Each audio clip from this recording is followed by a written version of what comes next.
మట్టి నుండి తీయబడ్డాం కాబట్టి మట్టి అయిపోతాం. మీరు స్నానం చేసుకున్న తర్వాత కూడా చూడండి, మీరు బాగా ఏ సోప్ అయినా వేసుకొని స్నానం చేసుకున్న తర్వాత కొద్దిసేపు అయిన తర్వాత మరలా మీరు అలా మీ చర్మం మీద ఎట్ట రుద్దండి, రుద్దితే ఏమొస్తుంది, మళ్ళీ తెల్లటి మట్టిలాగా వస్తుంటుంది, నల్లటి మట్టిలాగా వస్తుంటుంది. ఎక్కడి నుండి వచ్చింది అది? సోప్ వేసుకొని స్నానం చేసుకున్నావు కదా, అప్పుడే మళ్ళీ మట్టి ఎలా వచ్చిందంటే నువ్వు మట్టి కాబట్టి మట్టి వస్తుంది.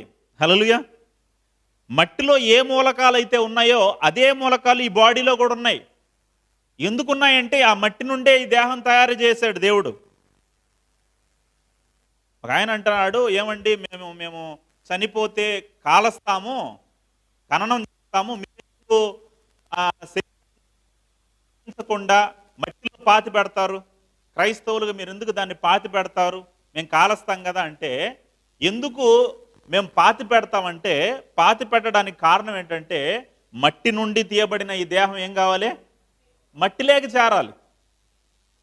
చూడండి, కాల్చామనుకో కాలుష్యం ఏర్పడుతుంది, కానీ పూడ్చామనుకో భూమికి ఏం ఏర్పడుతుంది? సారవంతంగా మారుతుంది భూమి. హల్లెలూయా. అందుకే పాతి పెట్టమన్నాడు దేవుడు, మట్టిలోకి చేరతామన్నాడు దేవుడు. కాబట్టి మనం మట్టి, ప్రియమైన దేవుని పిల్లలు, మనం అతిశయించడానికి, గర్వించడానికి, అబ్బో నేను ఎంత గొప్పవాడిని, ఎంత బలవంతుని, ఎంత అందగాడిని, మనం ఏదో గొప్ప అనుకోవడానికి ఏమీ లేదు. మనం మట్టి, అది గుర్తుపెట్టుకోండి. హల్లెలూయా.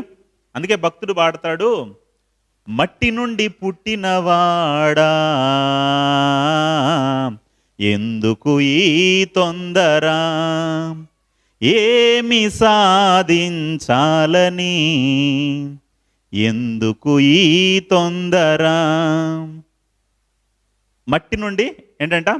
మట్టి నుండి పుట్టినవాడా ఎందుకు ఈ తొందర, ఏం సాధించాలని. చూడండి ప్రియమైన దేవుని పిల్లలు, మట్టి మనం, ఒట్టివారం మనం.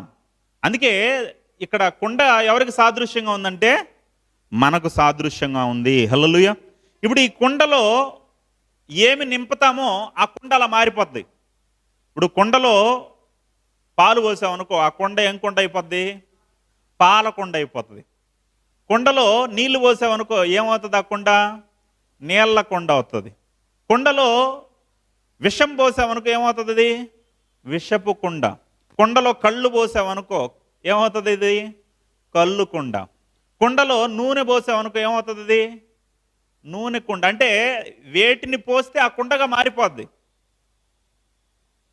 మనం కూడా కుండలుగా దేవుడు ఏం చేశాడంటే తయారు చేసేటప్పుడు ఒట్టి కుండగా తయారు చేశాడు. ఇప్పుడు ఈ ఒట్టి కుండ